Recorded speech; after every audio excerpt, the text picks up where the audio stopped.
Okay, so for this very last session of the summer school, we have the great pleasure to have with us Vinodkumar Praphakaran. Vinodkumar, he is a computational social scientist at Google, and he's working in the intersection of artificial intelligence and society. And today he's gonna give a talk on socially responsible NLP. Vinodkumar? Thank you. Thank you, Anastasia, and thank you everyone for staying this late and after like 7 days of doing summer school. This is the last session, and so before I start, I'll try to finish by 6, even though I'm starting a little late. But if I go over like a few minutes, just bear with me. As she said, my name is Vinodkumar Praphakaran. I am a computational social scientist working at Google. I work on issues around fairness and ethics in artificial intelligence, machine learning, and natural language processing, related questions there in Google Brain. Previously, before going to Google, I worked at Stanford as a postdoctoral researcher, applying NLP for socially beneficial applications, such as racial disparities in policing, gender bias online, abusive language online, and so on. So that's like my general area of research. It falls at the intersection of society and machine learning and NLP. And here, in the last 7 days, you all probably heard a lot of exciting things about NLP, like all the great things that it can do. And so in that context, my talk might be a little bit of a downer. I'm going to be talking about the bad things, or some of the bad things, and also things that actually can go wrong. But my intention is not to actually take away anything from the exciting advancements that is happening in NLP in the last few years, but rather to actually temper that excitement and expectations. Okay, where were I? Yeah, so that's the intention, so take it with that sort of spirit.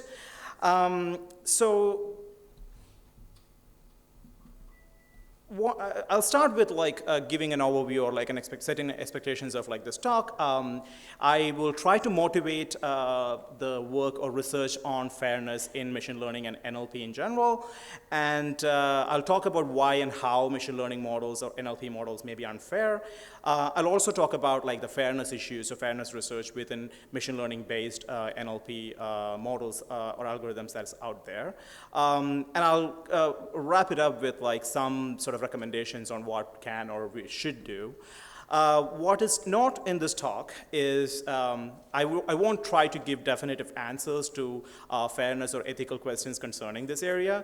I also would not give any prescriptive solutions to actually fix fairness in AI or NLP.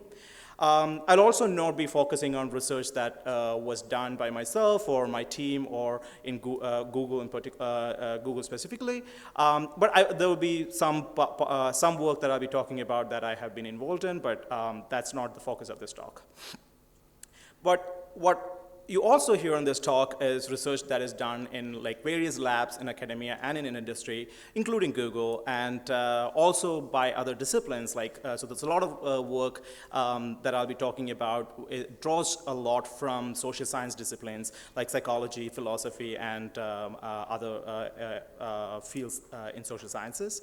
And some of the slides and some of the things that I talk about would basically have uncomfortable impacts of technology in society, and that's take that as some sort of a trigger warning. So some of the results or some of the findings might be psychologically taxing to look at. As someone who works in this area, I face that as a a daily issue that I have to actually deal with.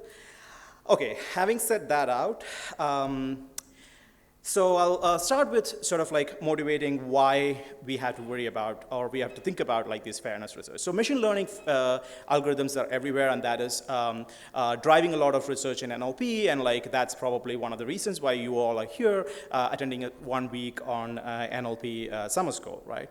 And machine learning has actually made its way into actually affecting our daily lives in many different ways.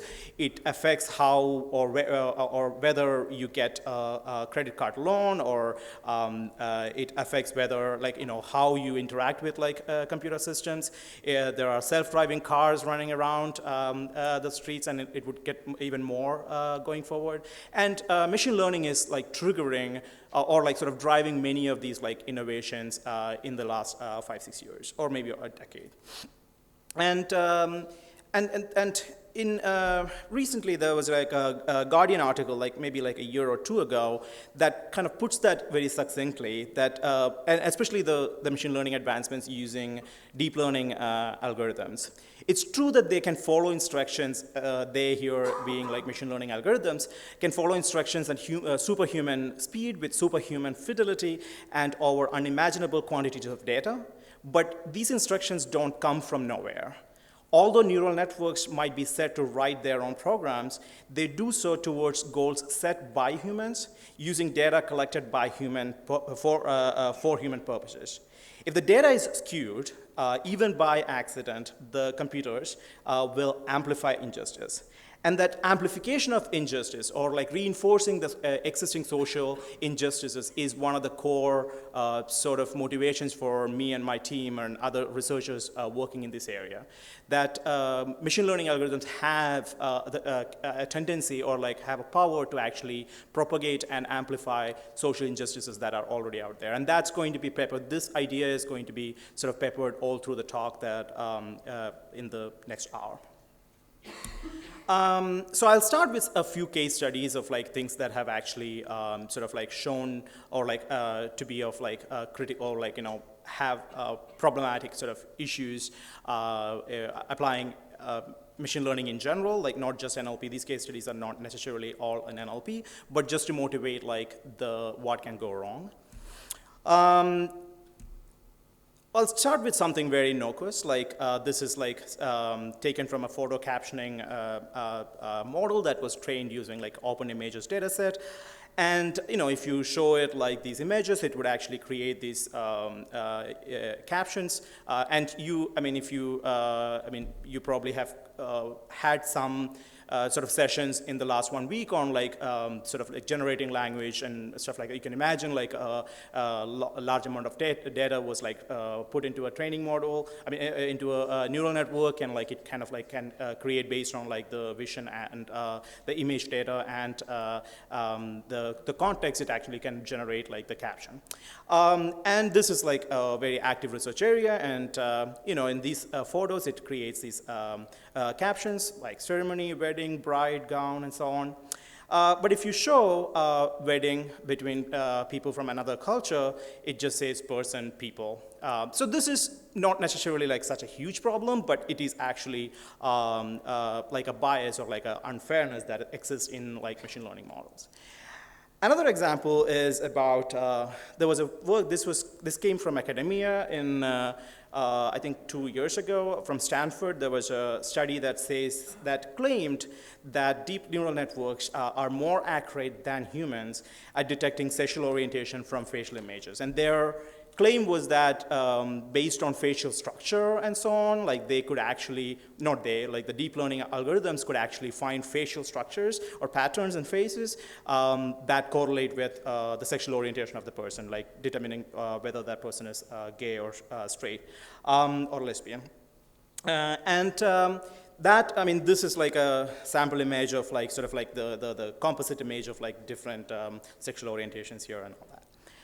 But later, a year later or something, other researchers actually pointed out that the differences that these algorithms are picking up on are not necessarily about the facial sort of structures, but rather it's about selfies that are related to grooming, presentation, and lifestyle, whether you put on makeup or whether you wear glasses and so on. And so that sort of loading onto, or sort of relying on very shallow surface level features to actually, that might actually give you a sense that you're actually able to predict certain things, but that may not be actually what is happening, so we have to be careful. And while I say this, I have to put the context that there's like a lot of debate on even the existence of the study, that whether we should be trying to predict sexual orientation based on face, like even if you actually can do that, like is that an ethical thing to do, and what are the harms associated with it? There are countries and there are places where that could actually actively harm people and being outing people when they don't want to be outed and stuff like that. So it has all these other ethical questions that I don't even go into here. Another example was also a study that came out in 2016 that the researchers, again, an academic lab, I believe, claimed that their deep learned model can actually predict criminality based on facial structures. And one of the findings that they had was the angle between the nose, from the nose tip to the mouth corners, is 19.6% smaller for criminals than for non-criminals. And these are the kind of results that they had. And they got, I believe, 89% accuracy in like predicting criminality in like a test set that they had. I mean, everything was done in methodologically, the set. There's a training set, there's a test set, and all that. They said that they could predict criminality based on face. But again, later researchers pointed out that actually what is happening here is that the angle between the nose and the mouth corners is basically saying whether the person is frowning or not. So and these were images that came from a data set of like mugshots and stuff. So like the idea of the criminals are or like people who are posting for taking their mugshots being taken are more likely to be frowning, and that is what actually this model was sort of like latching on to. So basically deep learning models are powerful, but if it has the tendency to sort of latch on to superficial features that may not be what we intend to capture and may not be ethical or like fair things to actually capture. And not paying attention to that has a tendency to sort of perpetuate sort of injustices that are already existing in the society. And the last case study that I'll use here is something which is like an NLP case study, and this is an example that I'll continue to use in various sort of examples all through the talk. So this is the task of toxicity classification. So this is, there's a lot of work within NLP in this area, and one of the kind of like publicly available APIs that was developed by Jigsaw, which is a Google sister company, sort of like provides an API that can automatically rate the level of toxicity that is contained in a piece of comment or online text or whatever. So it's a very useful thing for like companies or like publishing platforms or even news outlets can actually use to moderate their content so that you make more safe online spaces. And this has been out for like maybe 3 to 4 years. And it's been used by many top sort of publishers like even New York Times and Wikipedia and so on. And the toxicity itself, that whole problem itself is a very contentious problem because toxicity means different things to different people. What I consider as toxicity may not be the same as like what you consider as toxicity. So there's a lot of questions around that, but they define toxicity as a rude, disrespectful, or unreasonable comment that is likely to make you leave a discussion. So that's a very generic way of defining it, and that's what they use to build data set, and they release data sets out into the world, and they train this model.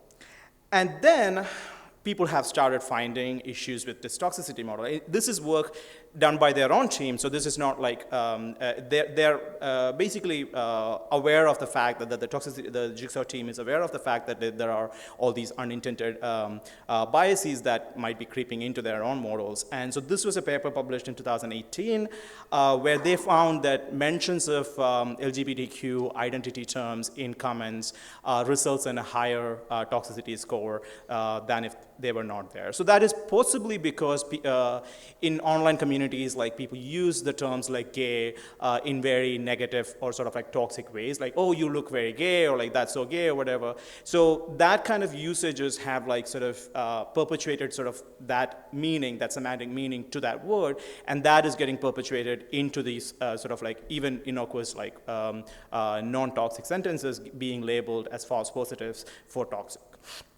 And in a forthcoming publication that me and my teammates worked on, which will be published in NLP later this year, we found that even like changing the names of the people that is in the sentences results in like very different toxicity scores. If I say I hate Justin Timberlake, that has a very high toxicity score, but if I say I hate Rihanna, it's like much lower, and like there's a whole set of like analysis that we present there. And you can imagine, I mean, here I'm using examples that are more kind of like celebrities, but you could imagine this being problematic when it goes to politicians' names, and I'm not going to tell the politicians' names here, but you can imagine like how these sort of toxicity associations just because of word co-occurrences might result in biases that we don't want the models to have.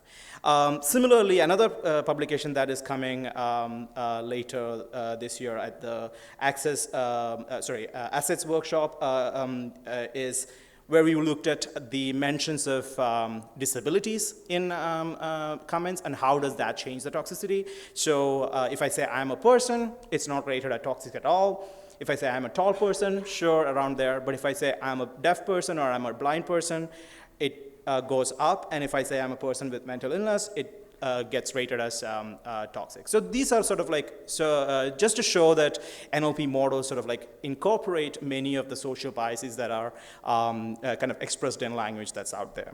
And that's in the data that gets propagated. Yeah. So,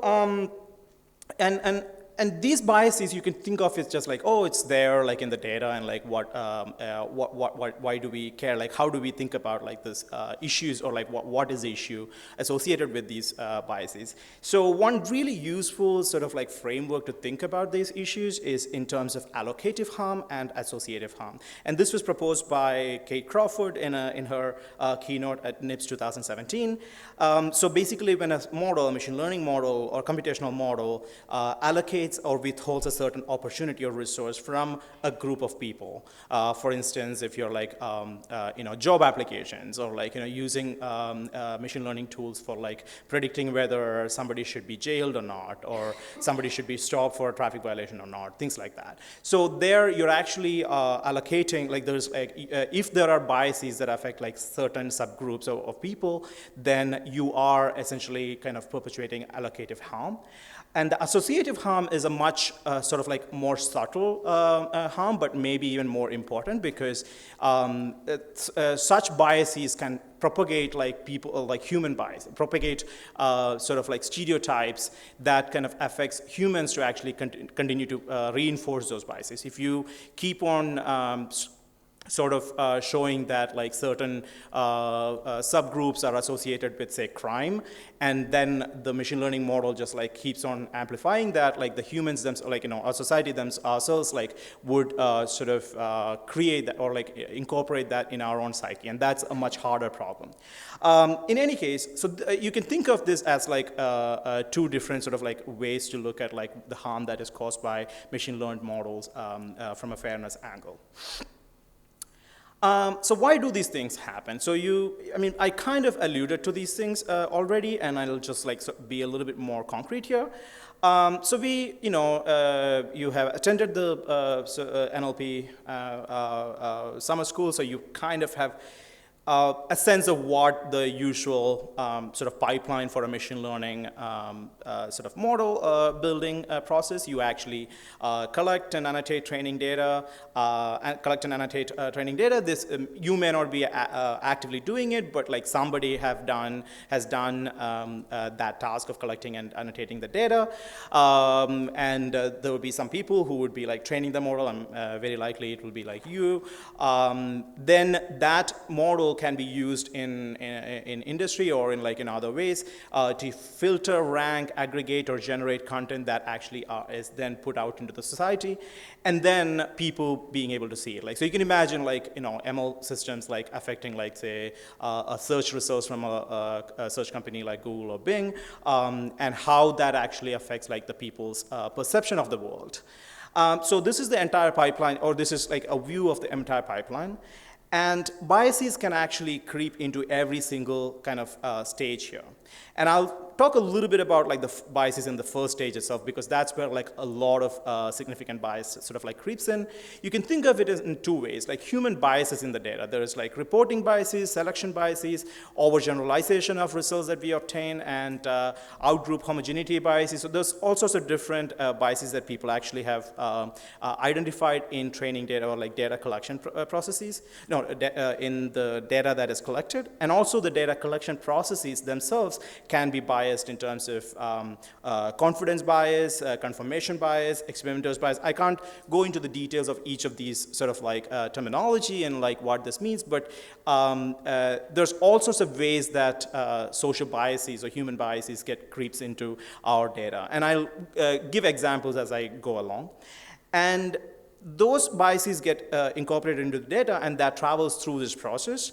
But each of these steps also travels through this process, and like that then when you collect data, like say 5 years later, the effects of like the biases that you originally had in your original training data gets reinforced into the data set that you're collecting next.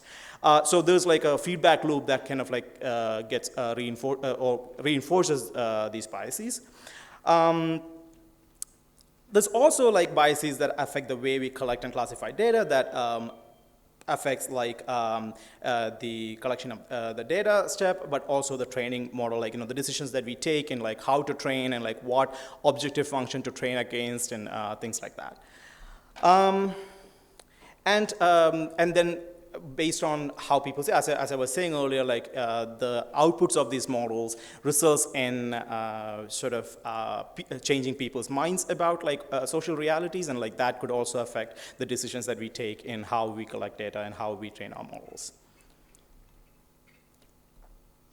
So having set up that sort of higher level picture of like various sources of like biases and that creeps into machine learning, I will now take a slightly deeper dive into natural language processing fairness related research, and this is probably more related to like the kind of stuff that you learned this past week. So the common misconception is, I start with I really like this perspective. The common misconception is that the language has to do with words and what they mean, but it doesn't. It has to do with people and what they mean. And this was this kind of like thought was put forth by Herbert Clark in early 90s, and I think that's super important. Like the way to think about our language processing, natural language processing models that we built in this perspective I think it's super useful, so that we look beyond the words and like optimizing on even when you think about like language models, like thinking beyond words and like who are the people who created this language, and like who are the people who we are creating this language for, and things like that. And that changes a lot, or like the changes the focus on where we sort of like try to look for problems. And so in thinking about fairness in NLP, the first question that we can look at is our data, is my data biased? If I'm a NLP researcher or a practitioner, I could look at how is my data biased? So I'll show some examples of biases, like for example, selection bias. There is English, just thinking about English here. Like there are all sorts of languages there, and like there's like huge disparities in like how much research, NLP research happens in different languages. But even within English, there's the English is, there's North American English, there's like the UK English, there's English spoken in various parts of Africa and Asia. And which of these, or like, is how representative or is the data sets that we use in developing English NLP of this like diversity of like English versions that are out there? Similarly, there's selection bias in terms of like gender. The language that we usually use to train our models are language that we obtain from the web. And studies have shown that there's huge gender disparity or gender gap in like usage, internet usage across the world. Like in Europe and in Europe and Central Asia, like the gender gap is not that much. Latin America, it's like 4% gender gap. But if you look at like South Asia, there's a gap of 70%. That is like, I think only 2/3 of like the, I think 2/3 of the population, female population or non-male population is not online in India and like in South Asian countries. So those are like huge disparities. And so in other words, like the data that we might be using to train our models are like, you know, like a very biased perspective of the world. There's also studies that have shown that men are overrepresented in web-based news articles, like across the world. Men are overrepresented in Twitter conversations. There's a huge gender bias in Wikipedia and Britannica. And Wikipedia, there's, I believe the last count, like 12% or something, editors. So editors in Wikipedia, there's only 12% of them who are non-male. And I mean, and Wikipedia data has been used for so much of NLP research. So then the question like that I didn't ask like say 5 years ago when I was using that data, but now I ask is, am I building a language model of male English or like English in general? Because social scientists, social linguists have shown over the decades that females and males behave or like use language significantly differently. So if that effect is actually there, then the data that we are actually training our models with is also written by a very skewed, written predominantly by just one subgroup, and that is a selection bias. And I'll show why that can actually result in like problematic outcomes in using a kind of hypothetical-ish case study of language identification. So let's say there is, like most NLP applications use some sort of language identification as a first thing to do, like to decide whether, so let's say tweet, decide whether or not it's in English or like any language of your choice. And if it's not in that language, they throw it away and whatever. So let's say you're using it for like say predicting flu outbreak, public health monitoring use case, let's say. And in 2005, like, you know, how well does these models do? Like in 2005, there was a paper published which basically said that we have solved this problem. We have like 100% accuracy in like, you know, language identification. So it was considered as like a solved problem for the longest time. But then when you look into the different Englishes of the world, recently, and these Englishes look very different. Like the first one is the English from the royal family, and the other Englishes from like different parts of the world. And when you look at it, like there was a study in like 2017 that showed that the accuracy of the language identification systems is significantly correlated with the Human Development Index of the origin country. So using geolocated Twitter data. So in other words, like countries, tweets that are originating from economically disadvantaged countries end up having sort of like much lower performance on these language identification systems. In other words, people who are the most marginalized, people who benefit the most from such a technology of like tracking flu outbreak and stuff, they are also the ones who are more likely to be systemically excluded from this technology. And that was not a conscious decision that like the developers did, but because of the data, the biases that exist in the data, that results in sort of like systemic exclusion of people who would benefit the most from these technologies. And so as a solution, what basically the paper Juergens et al. Did was to actually resample the data from like various sources, and like they retrained the model, and they had like a much more equitable sort of language identification, but still it has problems. And now I'll go a little bit more on like the more recent research within NLP on sort of fairness related stuff. And so that's looking beyond like just looking at the data, but like also looking at like the models that we are trained or we are training and we use regularly. Hi.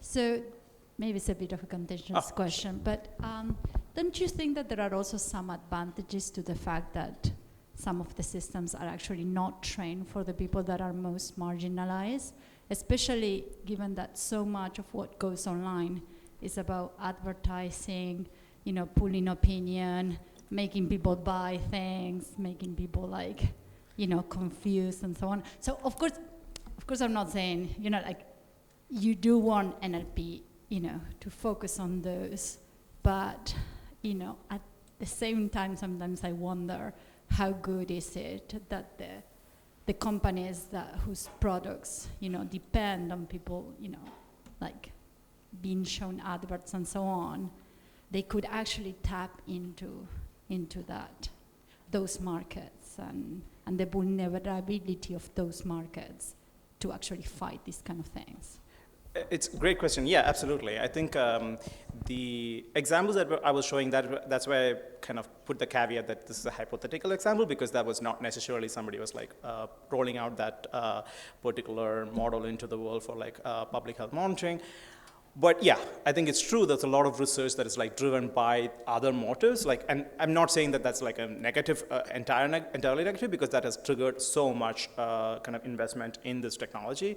So there's a value in that. But when those things are just like taken as is and like applied to this like new, and that happens, like there's like some examples that I'll be talking about where like things that are trained for other purposes like get just like applied to like other sort of like socially sensitive areas that can result in harm rather than just like leaving it as is. But also to add to a point that, yeah, tapping into those markets, like the map with the gender disparity that I showed, that I believe was done by researchers from Google. Or like, user experience researchers in Google, or like there are people who are like, in different tech companies do that kind of research, and there's like a reason why they are doing that research, to understand the demographics of the people that they're actually going into, which I think is a really good thing to do, so that they understand like these kind of disparities rather than just like rolling out products that is made for the Western sort of like social setting, like, and applying it like and expecting it to work in say India or Indonesia the same way. Okay, so last year, around the middle of last year, there was a NACL conference where I gave a tutorial around the same topic. And when I came to this part of the talk, there was like 3 papers. Man is to computer programmer as women is to homemaker. They found that there's like biases in word embeddings, which you probably have learned about, like word to vec and like the word embeddings, which is probably something that you learned this week about.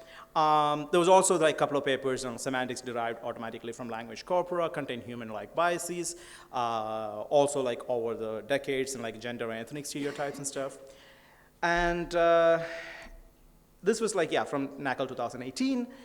But now, if I just want to actually show like the work that is happening in this area in the last year and a half, like there's so much work that has happened in this area.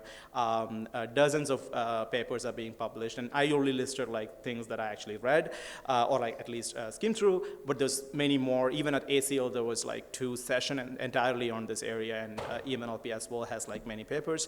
So it's a very active research area. So many papers are coming out, and at a really high rate, and also at a good rate, papers are debunking findings from previous studies. So I would not go into the details of like each of these papers, but I would just try to give like a very high level overview of like some of this work. But I encourage you to look into like when you are actually going and making NLP models and stuff, like looking into these. So these sort of like this line of work, because fairness research in NLP is not like a separate sort of like focus area. I believe it should be something that's like a kind of like fundamental thing that you have to be thinking about, regardless of which application area you work on.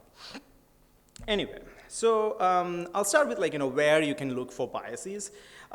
You could look for biases in input representations. You usually have this neural network. You feed in the input text, and the first layer is usually a word embedding layer or some sort of embedding layer that creates a dense representation, and then it goes through this neural network, and then there'll be a prediction layer, which is where that affects the final outcome, or is the final outcome. So you could look into bias in input representations, like how social biases are represented there. And there's a lot of work in that sort of line. So the input representations could be word embeddings, as I said. There's also newer techniques like BERT and GPT-2, and I don't know if you learned about that this week, but these are very common techniques now in representing input into the neural net. And I will skip this slide because you probably know what that means. Word embeddings are shown to be I'll not skip it. Word embeddings are shown to be kind of useful, capturing meanings by showing that it actually can capture analogies Spain is to Madrid, is Italy is to Rome, and things like that. It automatically learns from the data. So similarly, man is to woman as king is to what, I'm queen, and the model would automatically be able to say that. So that's kind of demonstrating that it has learned meanings. But social stereotypes are also expressed in language that is used to train these word embeddings. So are the social stereotypes are also getting incorporated into the word embeddings is the first question you could ask. And that seems to be the case. There's a lot of studies in the last few years demonstrating that various gender, race, ethnicity based biases are captured in word embeddings. And there are ways to actually test these biases that social scientists have devised over the decades. I think in the 80s or 90s, there is this test, 90s, called implicit association test that was developed by Greenwald et al. At Harvard. Basically, sort of trying to study human biases. By showing faces of humans and faces of people and good and bad words, and seeing how soon you actually associate the words with faces of stuff like that. And that's done using showing in succession many of these pairs, and then it checks how long you take to actually make the correct sort of associations, and the time that you take in making the correct association is used as a measure of your level of implicit bias that you have in yourself. And they use that to study various kinds of biases, like implicit biases, like disability, biases towards Asians, biases towards different religions, and so on. And you could take this. There's a publicly available URL where you can actually take this to see your own biases. In any case, so this can be extended to NLP models to study the biases in word embedding models, and they that was a paper that was published in 2017 called they propose a technique called word embedding association test called WEAT, where instead of latency, like the time that you take to make the association, they use cosine similarity between two words as a way of approximating the association. And then you basically take a set of target words and set of attribute words like male, female, and things like that, and then look at the association between this target words and these attribute words. And they were able to, so they first see if that as a sort of a test, they see if things like flowers and insects, the words that are about flowers and insects have some association between adjectives that are pleasant and unpleasant adjectives. And the first set of columns demonstrate the IAT test results, and the second one demonstrates the WEAT results. So the second one is demonstrating the word embedding biases on that. So it kind of has a similar sort of outcome, like that there is a significant bias in between these two. But they also then try the similar kind of test using European American names and African American names and pleasant and unpleasant words. And similar to IAT, they also found in wheat, as in like in word embeddings, they found a significant association between unpleasant words and African American names. So this was a very powerful study that kind of triggered like a lot of research in this area. There have been other ways that people have looked at like biases, like people have looked just the analogy task itself. They have used it to find biases like gender biases, like surgeon versus nurse and architect versus interior designer and so on. People have used it to find racial and ethnicity-based biases, like black is to criminal and Caucasian is to police, and this is like in the US context, or like the Reddit data from US users and so on. So social stereotypes do get sort of like reflected in word embeddings. And so yeah, yes, they do. And that's because like the data already has these biases, and like we learn these semantics based on word co-occurrences, right? But we could also argue that this is just reflecting what is there in the society, and we should just let them be. Like it has been shown that like there's a correlation, a positive correlation between actual female occupation of a certain occupations, like the bias in actual sort of occupation data from like some government sources, and the word embedding biases that they observe. So it's, one could say that this is just like the reflecting the society, and we should just like leave it as is. However, then the question is, oh yeah, there's you could like there was a talk at NACL last year by Ozine and Catherine Bailey. They say that word embeddings get things normatively wrong precisely because they get things descriptively right. So we are essentially showing what is out there. But then the question is like, would this harm certain groups of people? Then that's a problem. And that is the example that I was talking earlier, where deep learned, machine learned models were used to do like hiring, sort of like resume matching. Like you see a resume and matching that to occupations. And it was shown that the resumes with words women's, like women's basketball lead, or like some women's association for something, and so such kind of like mentions results in like sort of like negative bias in like certain profession hiring decisions. And that was problematic, and they had to pull that tool. So this is an instance where like an allocative harm is going to cause towards certain groups of people. And so you could look into bias in predictions, actual downstream predictions that this model is making, and what kind of biases exist there.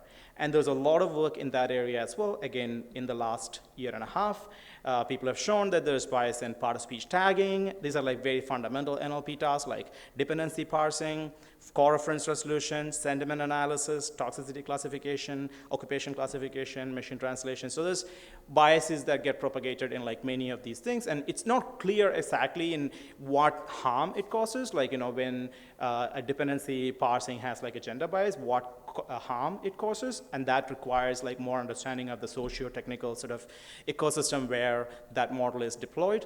But the predictions they've shown to be biased, and that's problematic. And then also the question is like, would it make things worse? And there have been also studies that show that like it's not just reflecting the society and like sort of like keeping that same rate of disparity, but actually it can result in amplifying those disparities. For instance, there was this study that showed, this was again occupation classification, so this is a model that was trying to match sort of bios, or like predict the occupation based on bios written online, and they showed that there was a recall of 71% for males when it was like the occupation for the occupation surgeon, and for females there was a recall of like 54%. What this results in is that in the original data there was 14% or 14.6% female surgeons, but the predicted data, like we actually like predicted to like or like apply to like a new data set, the true positives in that prediction time shows only like 11.6%. So the bias in like the gender bias in surgeons, that occupation gets amplified by just like these sort of machine learned models. And so how do we make NLP models fair? And before you answer that question, you can think about like what kind of fairness you want. You could think about group fairness, that is, we want to be fair to all groups. And you could also think about like individual fairness, that is, treat similar individuals similarly. Like we should treat Justin Timberlake and Rihanna similarly, versus like we should treat African Americans and European Americans similarly. For group fairness, you can think of like, you could find these groups like, and again, this is a problematic issue itself, like finding the subgroups or like even categorizing humans into subgroups is an ethically charged problem that's being debated, but still like thinking about like fairness or like disparities in model performance across different subgroups is what group fairness looks at. It's a lot of studies that looks into that and like optimizing that. Individual fairness looks at like, being fair to all individuals, and it would look at like things like this, changing the names kind of analysis. So one of the approaches that people have looked into is that debiasing, like meaning representation. So expectation is that you debias the word embeddings, that just like solves everything, right? So there's a lot of work on like gender debiasing because that has gotten a lot of attention, but also in general like debiasing techniques, like general purpose debiasing techniques that takes away social stereotypes from from word embeddings. And I'll quickly go through this. I wouldn't go into the details here. So this is like an example from, or like the work from Bullock Bussey. This is probably the first one that did the debiasing work, where they use the cosine similarity to actually find these like analogy tasks, like using that. They find these gender biases. Then they find the gender subspace in that space. They identify it as B, like by doing PCA, and then like they find the principal components that capture gender in that space.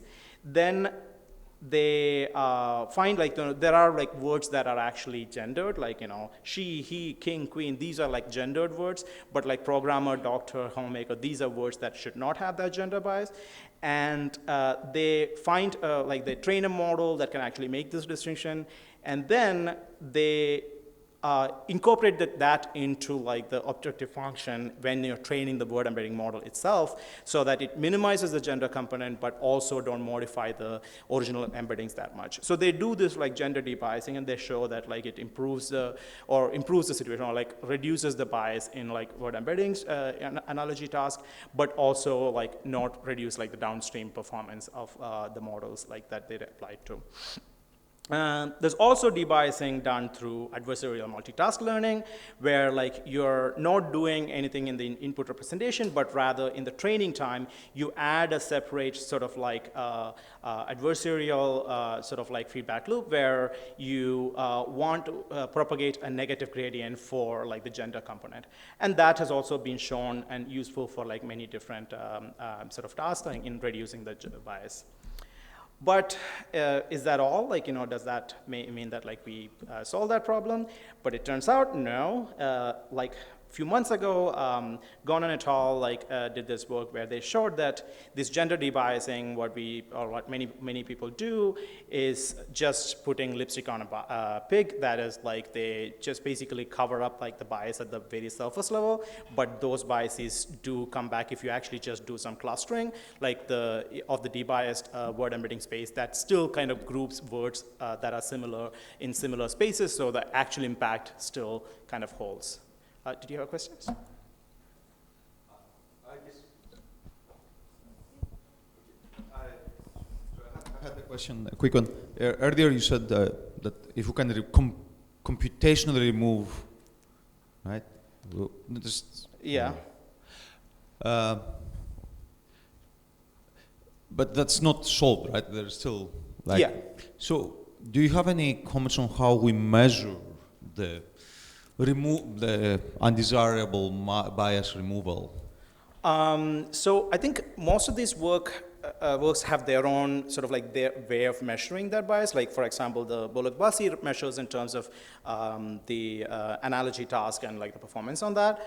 But yeah, it's also like very open-ended. Like, and I think the NLP paper that we have also has like a evaluation metric that looks at like a general sort of like way of like looking at robustness measures and stuff like that. So it's not like a done deal in any way. Like, but also this, I think I'm in one of the slides coming up. Like, it's the question of computationally itself is not like the answer. Like, I'll get to that. You have a question. Yeah, could you go back maybe one more slide when they were debiasing the professions with the names? I think, yeah. One more. To the list of names that they were using. List of... Yeah, I don't know. But anyway, at some point you showed the debiasing, and funnily enough, right, like, the problem with debiasing is that when you're thinking about gender, you don't think about race. When you think about race, you don't think about gender. So I think the example was exactly, they were using Mary and John, and then those are very prototypical white. And then you debias for, you know, profession, but then not maybe social class and so on.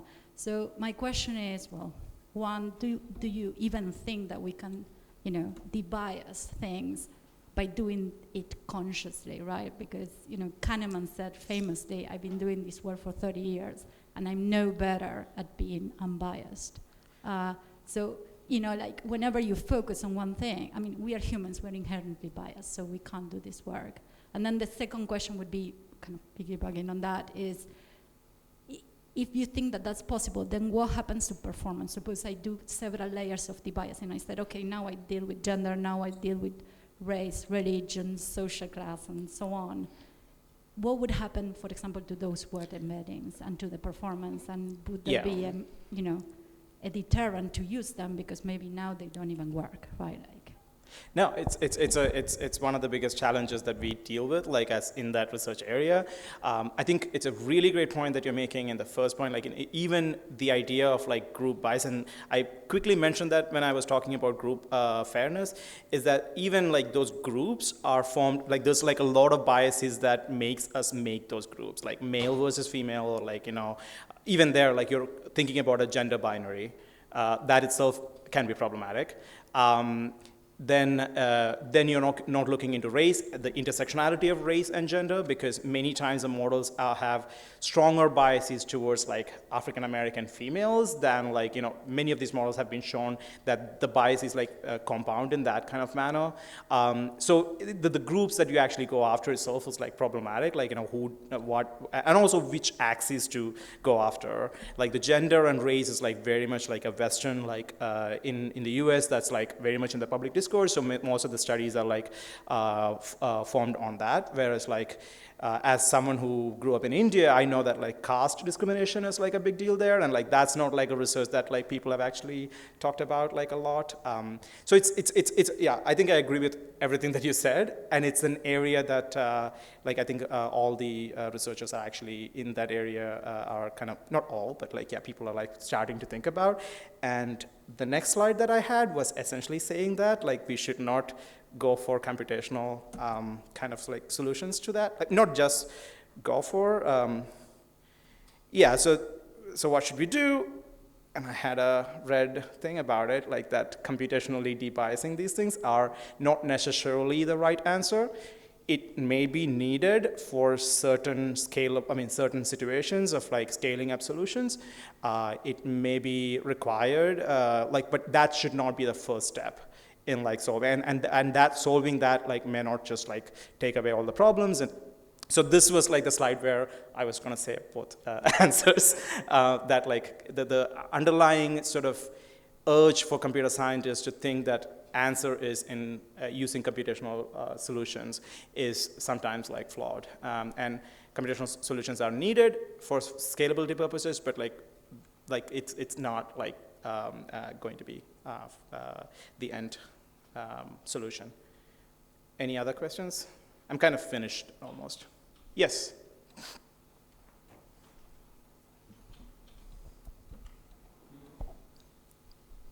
You focus, of course, on NLP, but there is also some work on traditional attacks, like also classification, and how to debias classification models, and where you basically consider the protected attribute, but if you remove the protected attribute, you don't achieve your result because it's correlated with something else.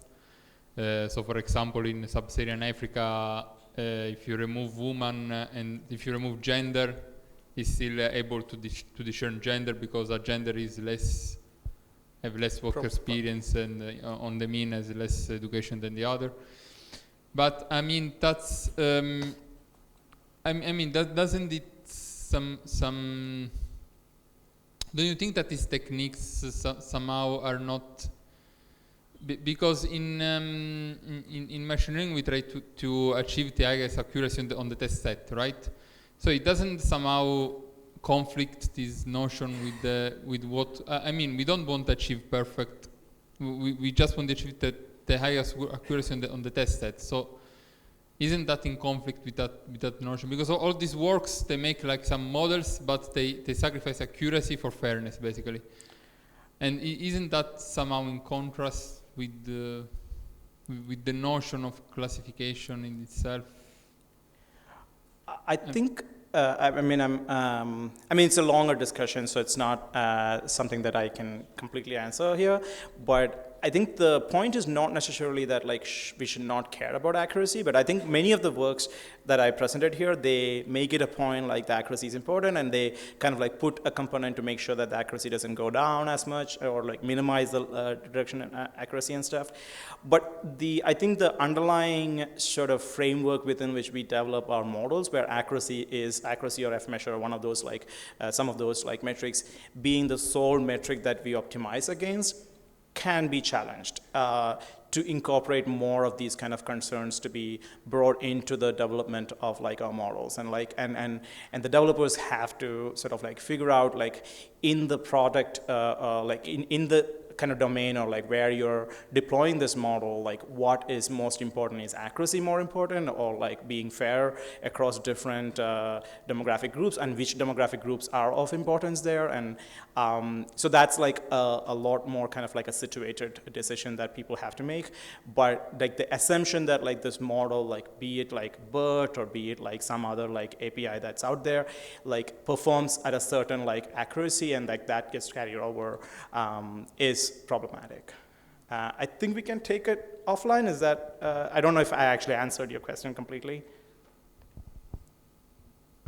How much is the legislation lagging behind this? Is this currently purely academic? Because it's a huge problem. Okay, machine learning models have inherent biases, but how do you actually force the companies that make money of these models to implement fairness? How do you make them do it? How do you check it? It seems quite hard to implement in practice. I mean, I work for a company which makes money out of like AI, so I just like want to remind that out there, like while I answer that question. And I'm not speaking for that company when I answer this question. I think personally, I think like policy, like those could be laws and policy kind of recommendations and new laws that could actually change the way people or like companies do this. But also, there's like.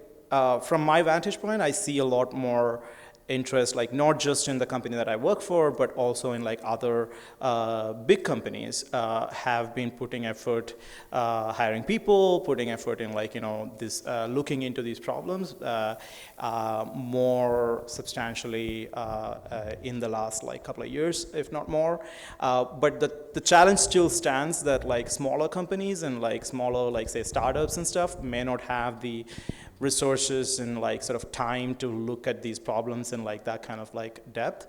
That is still problematic because startup companies like still can get you know, clients and like result in like affecting people's lives through their products. So yeah, it's not clear cut like how like in how these issues, like when it's happening in the world, like, you know, how we address that. But I think policy changes has like a huge role to play there. Maybe I'm just mindful that we might have to leave Yeah. the room soon. So Yeah, it is 6:10. So I'll say let's take a break from questions and let Vinod continue.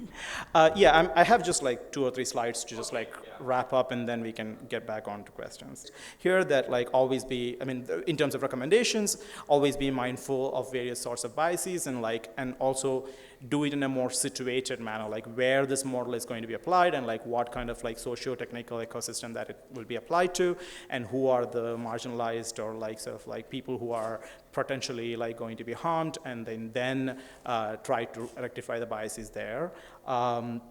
Also use debiasing techniques, but be cautious. But also being transparent, more transparent about like the shortcomings of the model. Like, just kind of like saying that, oh, this is like an 80% or 89% or 95% accuracy model on like occupation prediction. Rather than that, be more sort of like transparent about like what data was used and how well the model performs and like across board. And on that, that's like an issue. That's the thing that it's not a new thing, that like, electronics components like have gone through this phase of like, kind of like innovating on that transparency thing. And like now any electronics component you buy, you have this sort of like a data sheet that actually tells its operation across different operating characteristics, and like these information is actually communicated. But NLP models or machine learning models usually don't have that. We just like have a paper that is published in some journal, and it says like 78% in like some table, and that's the end of it.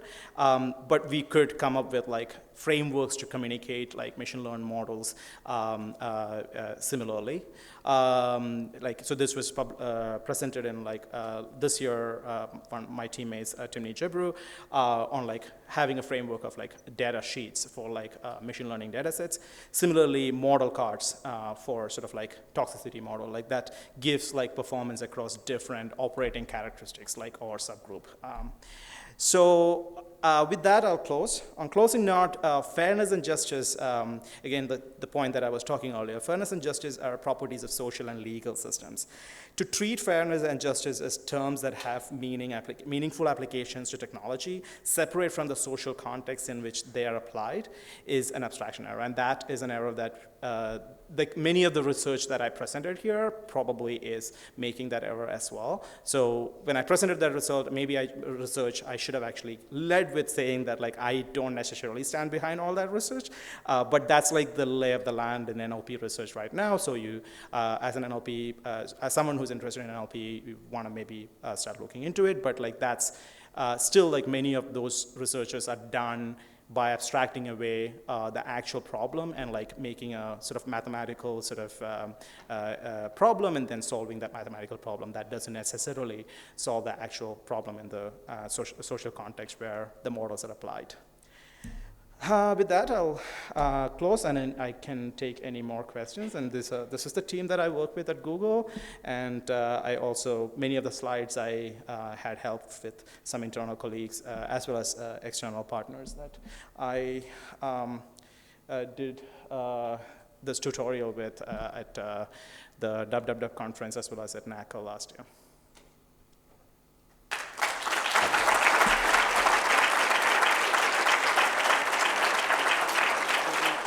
Hello. The general feeling that I got from your presentation is that actually there cannot be a fully unbiased data set or encoding or some kind of description of data that we can use for machine learning. So if such a system that uses machine learning as part of an AI infrastructure is to be used for the public sector, how can we avoid this problem? Because it will always be a subject of there will always be a subject of dispute about the fairness of the model. If that model decides on something that the citizens apply for, there will always be problems or people having different opinions. Or how can we keep these systems from being incorporated into the society without having this kind of... Great question, and I think the idea that I like, and some of my colleagues like pursue and is to actually think about like sort of like rethinking like the basic framework within which like we build these models and rolling out into the world, and thinking about like the fact that even if we roll it out, let's say public service sector sort of entity rolls out something into the world, that's going to change the way society sort of like interacts with that model and like the creation of new data.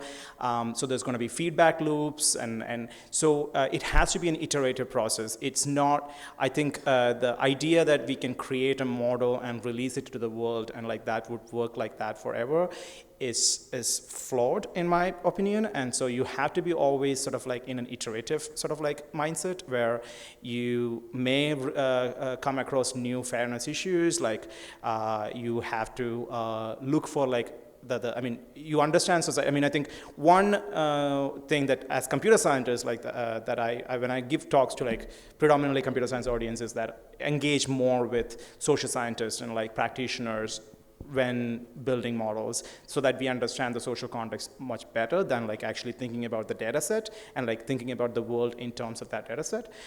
So that itself would just like help in like sort of understanding what are the underlying problems there, but also being in an iterative model, sort of like finding new fairness issues and like addressing them, or like, you know, monitoring them, but also keeping track of like the feedback loops that the model is actually going to be deployed into a social system that is going to change the behavior of the people who are using that model, and that's going to change the data. So it may take like maybe 10 years to change people's behavior, and that ending up in like the data sets. But like being mindful about that as like, that's, I think, a way to think about machine learning models as like a living, I did not say that word. Machine learning models as like this evolving sort of entities that needs to constantly be sort of like updated or something. Thank you. And that's a very vague answer. I don't have a clear-cut like solution for it, but like that's, I think it requires a fundamental change in paradigm.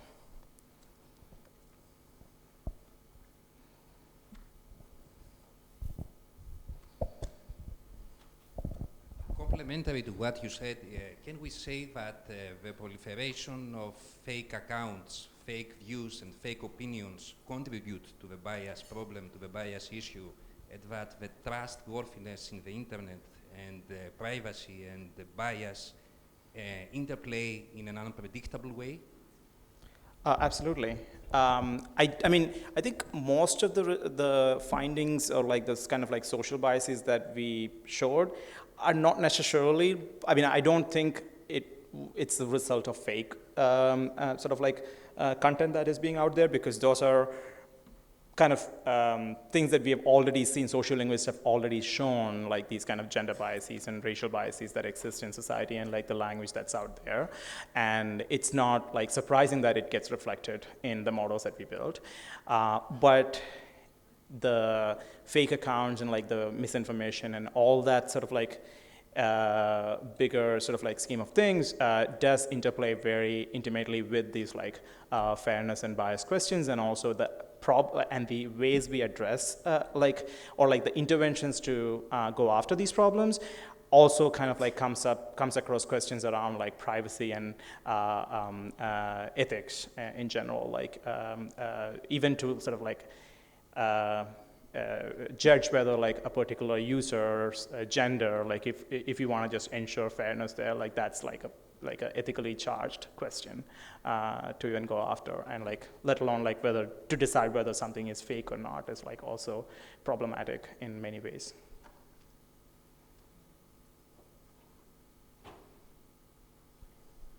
Sorry, there are no. Hi. Some other ones. You showed us a slide in which Amazon dismissed a CV screener because it was gender biased. It was also another case in USA when a software called Compass was Yes.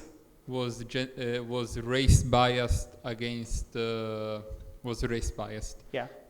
But the problem was that this software was used in courts to predict the likelihood that someone was to the likelihood to commit another crime, and so the probation time in the court. And my question is, to what extent do you think we should use models, machine learning models, to make decisions in courts or in firms? And if you think legislation can partially solve this problem? For example, European now have a legislation that you can't use models that are not interpretable, like deep learning, to make decisions.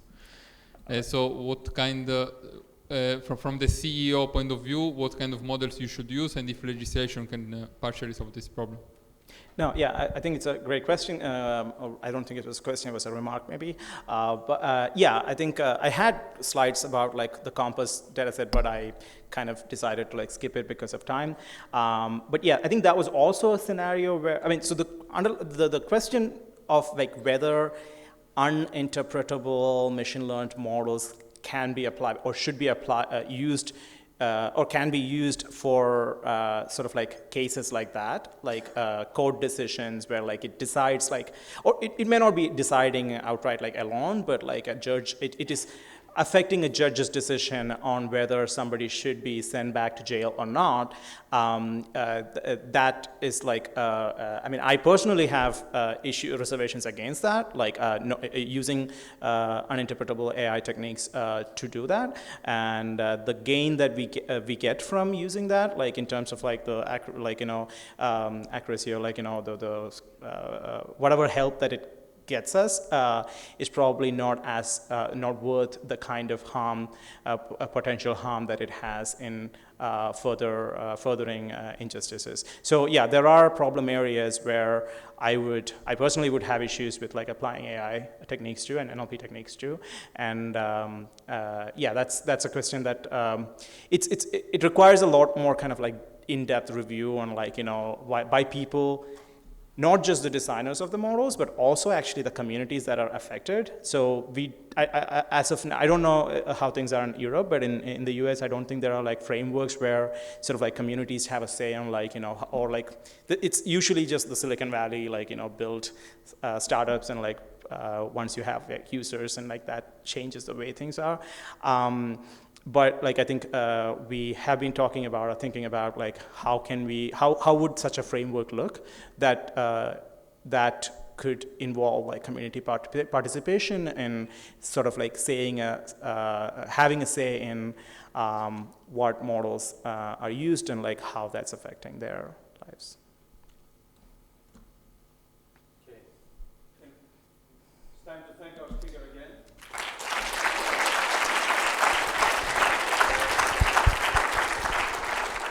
Thank you so much for coming and for all the questions. That's really great.